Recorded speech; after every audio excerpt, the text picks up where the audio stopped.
Hello friends, I আনাগো টসুমা লইছি আরেকটা নতুন ভিডিও। আজ আই রাঞ্জুম হয়েছে ফুলকপি দিয়ে আলু দিয়ে মাছ দিয়ে। তো ফুলকপি দিয়ে আলু দিয়ে মাছ দিয়ে রান্না নিলে আইন চুলার উপরে কড়াই বইয়ে দিছি, তেলে কড়াইয়ে বইয়ে দিয়ে এর মধ্যে দিয়ে দিছি তেলে গরম হয়েছে। গরমের হরে দিয়ে দিছি 1 চামচের মতো নুন, এর হরে দিয়ে দিম আধা চামচ হলদের গুঁড়া। গরম তেলের মধ্যে দিয়ে দিম নুন। তেলের মধ্যে দিলে কড়াইয়ের মধ্যে দিলে আর মাছ আটকে না কড়াইয়ের মধ্যে। হেররে হলদের গুঁড়া দিই আয়ান মাছগুন দিয়ে না মাছগুন দিয়ে দিম তেলের মধ্যে। তো আয়ান যা ফুলকপি রান্দাল্লাই লইছি তেলাপিয়া মাছের মাথা লেজ আর 2 টুকরা মাছ। আঙ্গুর মধ্যে আমি মাছ খাই না, মাছ খাই হচ্ছে আর বাবু। তো আর বাবু একটু কানা পাইতে পারে না, রুই মাছটা চিকেন খায় না, তো হিগেলে আনছেন তেলাপিয়া মাছ রান্না। তো মাছে কিন দিয়ে রে আমি আস্তে ধীরে কতক্ষণ রাখি হেররে উল্টাই দিও।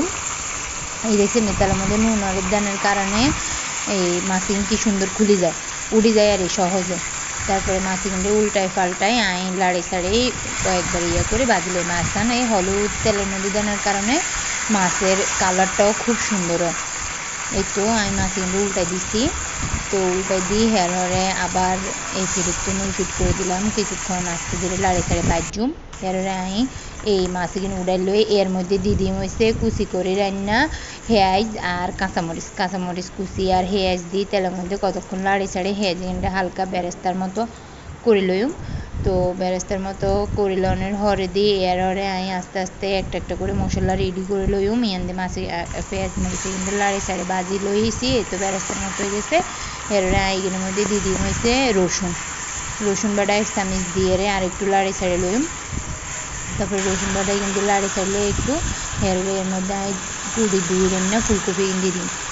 যেহেতু ফুলকপির সিজন ন, তো ফুলকপি কিন্তু রাঁধতে গেলে ফুলকপি কিন্তু একখানা শক্ত হয়। কিন্তু আপনারা যদি তেলের মধ্যে ফুলকপি কিন্তু একখানা ভাজি লন তাহলে ফুলকপি কিন্তু শক্ত হয় না, গন্ধও থাকে না, আর খুব মজার একটা টেস্ট হয়।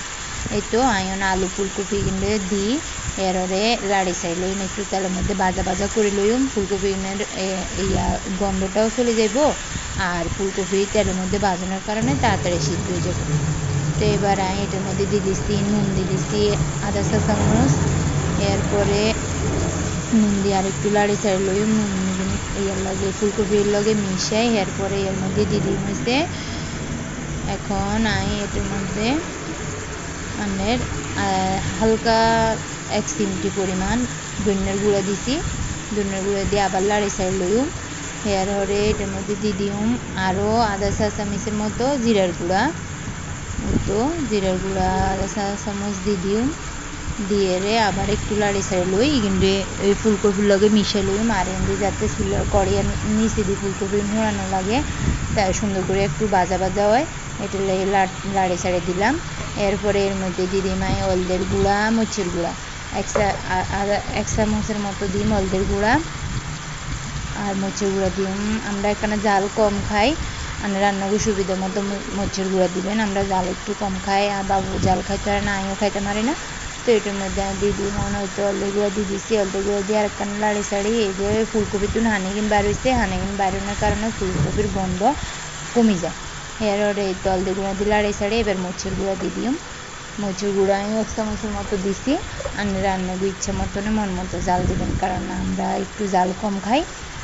মরিচের গুঁড়া দিয়ে দিলাম, দিয়ে কিন্তু একখানা লাড়ি সাড়ি সুন্দর করে করি। এবার আমি মাছ ভাজি তুলে রাখছি যে মাছে কিন্তু দিই আর একটু লাড়ি সাড়ি মশলার লগে মাছে কিন্তু আর একটু লাড়ি সাড়ি এররে আস্তে করে জলদি দিই। এবার কতক্ষণ বইয়ে রাখবো 15-20 মিনিটের মতো বইয়ে রাখলে বাস আর তরকারি রেডি হয়ে যায়। মাছ দিয়ে দিয়েছি, মাছ দিই। এরপরে আমি এবার এর মধ্যে হানি দিয়ে দিই।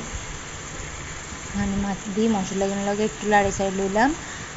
মাছ যেহেতু কড়া করে বাজি মাছ ভাঙার কোনো চান্স নাই। এই তো মাছ দিই। তারপরে এবার আমি এর মধ্যে দিয়ে দিয়েছি হানি দিয়ে পরিমাণ মতো হানি দিই ব্যাস আস্তে করে এবার এই লাড়ি সাড়ি ঢাকনা দিয়ে রাখি দিন কিছুক্ষণ। তারপরে আস্তে আস্তে সিদ্ধ হয়ে যাব, বেশিক্ষণ লাগতো না, জল কিন্তু কমে আইব। আর আমি আস্তে করে লাড়ি সাড়ি দিই ঢাকনা দিয়ে ব্যাস রাখি দিলাম। এই তো 20 মিনিট ধরে আর তরকারি হয়ে গেছে, নামাই খাই গরম গরম ফুলকপির তরকারি।